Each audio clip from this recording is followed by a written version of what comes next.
Is target పాత బస్తీని ఇలా Bharatiya Janata party పక్క స్వాధీనం చేసుకుంటాం. పాత బస్తీని పాత మా టార్గెట్ అదే సార్.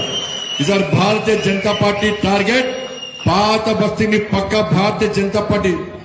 డౌట్ ఏం లేదు ఎవరికి, ఎవరు ఊహించినా భాగ్యలక్ష్మి గుడి దగ్గర మీటింగ్ పెడతారని చెప్పి ఎవరైనా ఊహించిరానా?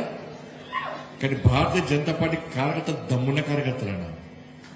ఎవడు నా అడ్డ అనుకుంటాడో, ఎవడు నాది అనుకుంటాడో, అరే నీది కాదు, నీ అయ్యేది కాదు, నీ తాతది కాదు భయ్, మాది భయ్ అని చెప్పించి అదే భాగ్యలక్ష్మి అమ్మవారి పాదాల ముందు వాళ్ళ సాక్షిగా ఇలా పాత బస్సులో భారతీయ జనతా పార్టీ మీటింగ్ పెట్టి అదే గడ్డ మీదకెళ్లి జై శ్రీరామ్ భారత్ మాతకి జై అని నినదించిన గర్జించిన గాంధీత కార్యకర్తలు భారతీయ జనతా పార్టీ కార్యకర్తలు చెప్పాలి. మైనార్టీ మోర్చా కార్యకర్తలు చెప్పాలి వాళ్ళు పోయి ఎస్ పాత బస్తీని భారతీయ జనతా పార్టీ పక్కా స్వాధీనం చేసుకుంటాం.